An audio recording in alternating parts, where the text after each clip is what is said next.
10 রাত্রের কসম করে আল্লাহ পাক রব্বুল আলামিন বলেছেন। আল্লাহ পাক রব্বুল আলামিন বলেন ওয়ালায়ালিন আশর, শপথ 10 রাত্রির শপথ। আল্লাহর হাবিব সাল্লাল্লাহু আলাইহি ওয়াসাল্লাম বলেন ওয়ালায়ালিন আশর, আল্লাহ পাক রব্বুল আলামিন যে 10 রাত্রির শপথ করলেন, এই হলো সেই 10 রাত্রি জিলহজ মাসের 10 রাত্রির আল্লাহ পাক রব্বুল আলামিন শপথ করেছেন। আর আল্লাহ যে বিষয়গুলোতে শপথ করেছেন সে বিষয়গুলি হচ্ছে খুবই গুরুত্বপূর্ণ বিষয়। হাজরিন, আল্লাহ বললেন ওয়ালায়ালিন আশর, শপথ 10 রাত্রির। অর্থাৎ আমরা এই আয়াত দ্বারা বুঝতে পারলাম আল্লাহ পাক রব্বুল আলামিন জিলহজ মাসের 10টি রাত্রের শপথ করেছেন, শপথ করে বলেছেন। হাদিসের মধ্যে আল্লাহ রাসূল সাল্লাল্লাহু আলাইহি ওয়াসাল্লাম বলেছেন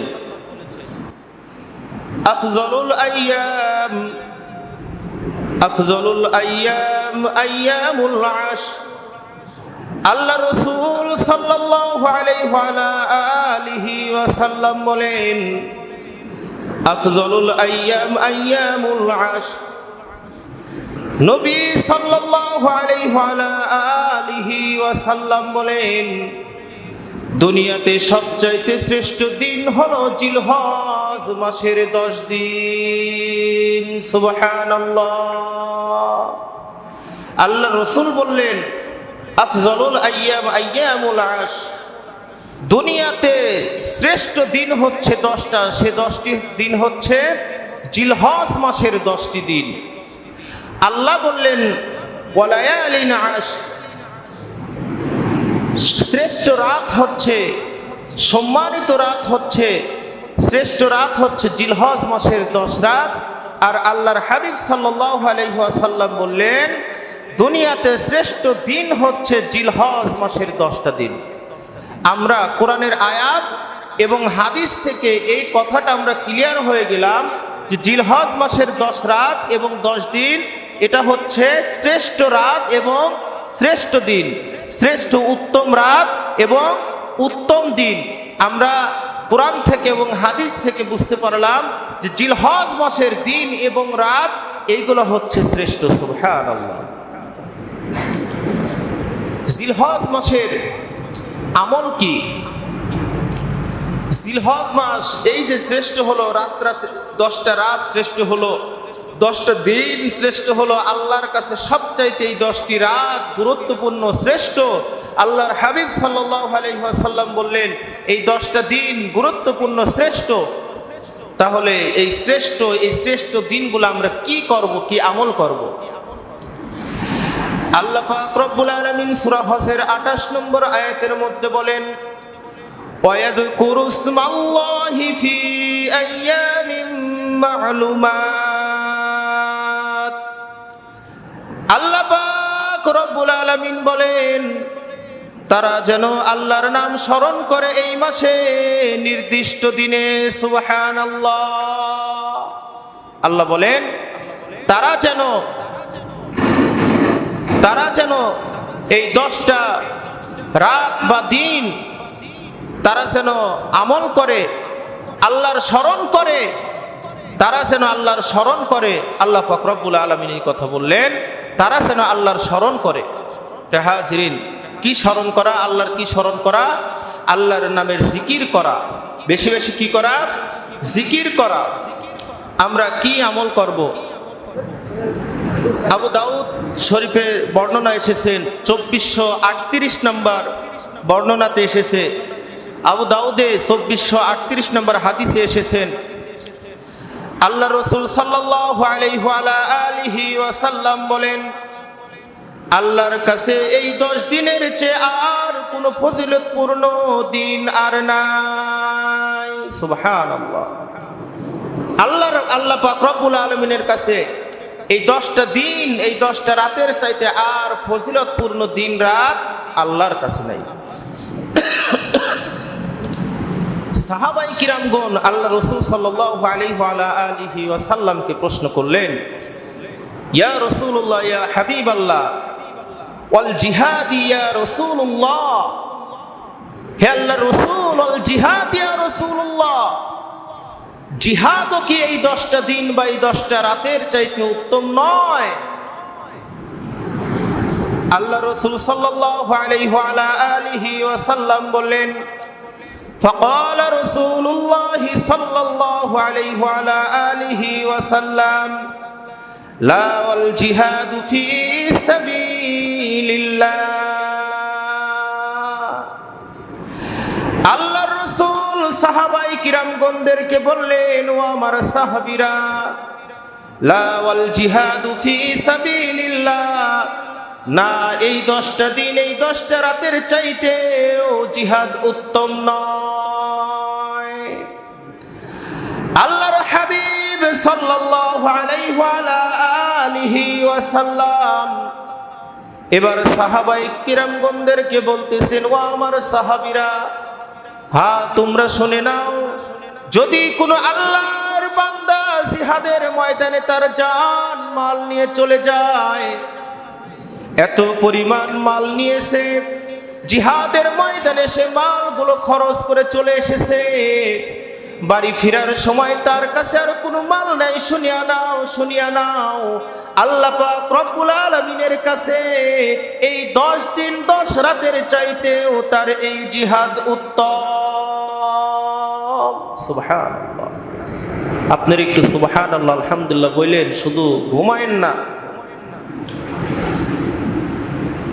আল্লাহর রাসূল বললেন যে সাহাবায়ে কিরামগণ বললেন, সেই 10 দিন 10 রাতের চাইতেও কি জিহাদ উত্তম নয়? আল্লাহর রাসূল বললেন, না জিহাদ উত্তম নয়, তবে হ্যাঁ কোনো আল্লাহর বান্দা যদি জিহাদের ময়দানে তার জান মাল এত পরিমাণ মাল নিয়ে গেছে, সেই মালগুলো যদি জিহাদের ময়দানে খরচ করে যদি চলে আসে, তার চাইতে এই 10 দিন 10 রাতের চাইতে তার এই আমলটা হচ্ছে অধিক গুরুত্বপূর্ণ। সুবহানাল্লাহ। এই 10 দিনের আমল কি?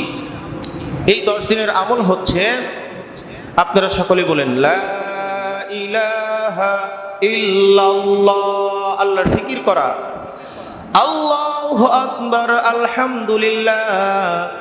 আল্লাহর রাসূল বলেন, তোমরা বেশি বেশি এই 10 দিন জিকির করবা, লা ইলাহা ইল্লাল্লাহ, আল্লাহু আকবার, আলহামদুলিল্লাহ, এই 3টা জিকির তোমরা বেশি বেশি করবা। এই যে জিলহজ মাসের চাঁদ উঠতেছে, এই আমলটা সকলের জন্য। লা ইলাহা ইল্লাল্লাহ, আল্লাহু আকবার, আলহামদুলিল্লাহ, আল্লাহর প্রশংসা আদায় করা, আল্লাহর প্রশংসা আদায় করা, লা ইলাহা ইল্লাল্লাহ, আল্লাহকে সাক্ষ্য দেওয়া, রব হিসেবে সাক্ষ্য দেওয়া, আল্লাহু আকবার, আল্লাহ তুমিই বড়, তোমার চাইতে বড় কেউ নাই, আলহামদুলিল্লাহ, আল্লাহ সমস্ত প্রশংসার তারিফ, সমস্ত প্রশংসা আল্লাহ একমাত্র তোমার জন্য। হাজরিন, এই যে জিলহজ মাসের আজকে চাঁদ উঠবে, আমরা এই আমলগুলো বেশি বেশি করব ইনশাআল্লাহ। হাজরিন, প্রথম 9 দিন রোজা রাখার চেষ্টা করা, প্রথম 9 দিন রোজা রাখার চেষ্টা করা, জিলহজ মাসের প্রথম 9 দিন রোজা রাখা, প্রথম 9 দিন রোজা রাখা। বিশেষ করে যারা মা বোনেরা আছে, অনেকেই বলে কোন চাঁদের কোন রোজা একটু বলে দেন, আপনারা মা বোনদেরকে বলে দিবেন, যদি তাদের সম্ভব হয়, আপনাদেরও যদি সম্ভব হয়, প্রথম 9 দিন রোজা রাখবেন ইনশাআল্লাহ। নাসাই শরীফের 2417 নম্বরের হাদিস, আম্মা জান আয়েশা রাদিয়াল্লাহু তাআলা আনহা বর্ণনা করেন, রাসূল সাল্লাল্লাহু আলাইহি ওয়া আলা আলিহি ওয়াসাল্লাম জিলহজ মাসের একটানা 9 দিন রোজা রাখতেন। আল্লাহর রাসূল জিলহজ মাসে একটানা 9 দিন রোজা রাখতেন, প্রতি মাসে 3টা করে রোজা রাখতেন, সপ্তাহে 2টা করে রোজা রাখতেন। যেহেতু আমরা আজকে জিলহজ মাসের আলোচনা করতেছি, এই দিকেই যাব। এবার আল্লাহর রাসূল সাল্লাল্লাহু আলাইহি ওয়া আলা আলিহি ওয়াসাল্লাম বলে দিলেন, তোমাদের যাদের সম্ভব হবে একটানা 9টা রোজা রাখবা। এবং আরেকটা আমলের কথা আমি বলে দেই, যারা কুরবানি করবেন, যাদের কুরবানি করার নিয়ত করেছেন, যাদের সামর্থ্য থাকবে আপনারা আল্লাহর রাস্তায় কুরবানি করবেন, সামর্থ্য থাকা অবস্থায় যদি কুরবানি না করেন, আল্লাহর কাছে কোনো জবাব দিতে পারবেন না, আপনার মালের মধ্যে কোনো বরকত থাকবে না। মুসলিম শরীফের 1977 নম্বর হাদিস। এখন আমরা অনেকেই মোবাইল, অ্যান্ড্রয়েড মোবাইলে বিভিন্ন অ্যাপস ডাউনলোড করি, হাদিসের অ্যাপস ডাউনলোড করি। মনে রাখবেন, আমরা উলামায়ে কিরামগণ যে সমস্ত হাদিস বলি, এগুলো হচ্ছে মাদ্রাসা পাঠ্য বইয়ের অনুযায়ী আমরা হাদিসগুলো আমরা বলে থাকি। এই হাদিসগুলো সারা বিশ্বের কিতাবে থেকে আপনারা মিলাতে পারবেন। মোবাইলের অ্যান্ড্রয়েডে 5013 নম্বর হাদিস, 5013 নম্বর হাদিস মুসলিম শরীফের, আর মাদ্রাসা পাঠ্য অনুযায়ী 1977 নম্বর হাদিস। আল্লাহ রসুল সাল্লাল্লাহু আলাইহি ওয়াসাল্লাম বলেন, প্রথম 10 দিন অর্থাৎ আজকে চাঁদ উঠবে, যাদের চুল কাটার প্রয়োজন তারা চুল কেটে নেবেন, নাভির নিচের পশম যাদের কাটার প্রয়োজন তারা কেটে নেবেন, বগলের পশম যাদের কাটার প্রয়োজন তারা কেটে নেবেন, হাতের নখ বা চারা আমরা বলি, এই চারা যাদের কেটে নেওয়ার দরকার কেটে নেবেন। এই 10 দিন অর্থাৎ আপনারা চুল কাটবেন না, হাতের নখ কাটবেন না, নাভির নিচের পশম কাটবেন না, বগলের পশম কাটবেন না। এটা কাটবেন কখন? ঈদের নামাজ শেষ করার পরে। ঈদের নামাজ শেষ করার পরে পশু কুরবানি দেওয়ার আগে আপনার হাতের নখগুলো আপনি কেটে নেবেন, হাতের নখ, পায়ের নখগুলা কাটবেন। এই শরীফের 2425 নম্বর হাদিস, 2425 নম্বর হাদিসে আল্লাহ রসুল সাল্লাল্লাহু আলাইহি ওয়াসাল্লাম বলেছেন, 9 জিলহজ আরাফার দিন, 9 জিলহজ আরাফার দিন তোমরা একটা রোজা রাখবা। এই রোজার ফজিলত কি? আল্লাহর হাবিব সাল্লাল্লাহু আলাইহি ওয়াসাল্লাম বলেন, ও আমার উম্মতগণ, তোমরা যদি 9 জিলহজ একটি রোজা রাখো, তোমরা যদি কেউ একটি রোজা রাখো, তোমার অতীতের 1 বছরের এবং বর্তমানের 1 বছরের টোটাল 2 বছরের तमाम জীবন জিন্দেগীর গুনাহ আল্লাহ পাক রব্বুল আলামিন মাফ করে দিবেন। সুবহানাল্লাহ। এজন্য 9 জিলহজের রোজা আমরা রাখার চেষ্টা করব ইনশাআল্লাহ। এই ধারাবাহিকভাবে যদি 1 জিলহজ থেকে 9 জিলহজ পর্যন্ত যদি আমরা কেউ রোজা যদি না রাখতে পারি, আমরা সকলে চেষ্টা করব ইনশাআল্লাহ 9 জিলহজ এই রোজাটা রাখার চেষ্টা করব। এই রোজাটার এত ফজিলত, বিগত 1 বছরের এবং রানিং 1 বছরের গুনাহ আল্লাহ পাক রব্বুল আলামিন মাফ করে দিবেন। সুবহানাল্লাহ। 9 জিলহজ আরেকটা আমল হচ্ছে 9 জিলহজ ফজরের পর থেকে 13 জিলহজ আসরের নামাজ পর্যন্ত তাকবীরে তাশরিক পাঠ করা, তাকবীরে তাশরিক পাঠ করা। এটা এসেছে আবু দাউদ শরীফের 1813 নম্বর হাদিসে, তাকবীরে তাশরিক পাঠ করা। এই তাকবীরে তাশরিক আমরা তো সকলেই পারি ইনশাআল্লাহ। তাকবীরে তাশরিকটা কি? আল্লাহু আকবার, আল্লাহু আকবার বলেন, আল্লাহু আকবার, আল্লাহু আকবার, লা ইলাহা ইল্লাল্লাহু, আল্লাহু আকবার, আল্লাহু আকবার, ওয়ালিল্লাহিল হামদ। তাকবীরে তাশরিক পাঠ করা। ফিহাজিল 9 জিলহজ থেকে 13 জিলহজ। 9 জিলহজ কখন থেকে? ফজরের নামাজের সালাম ফিরানো শেষ, তখন থেকে এই তাকবীরে তাশরিকটা পাঠ করা।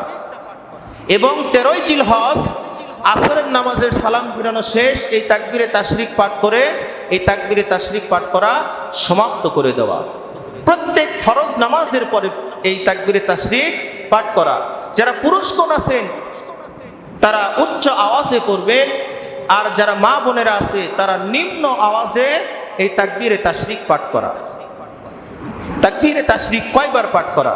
হাদিসের মধ্যে এসেছে, আল্লাহর হাবিব সাল্লাল্লাহু আলাইহি ওয়াসাল্লাম বলেন, এই তাকবীরে তাশরিক একবার পাঠ করাই হচ্ছে যথেষ্ট। একবার পাঠ করাই কি যথেষ্ট।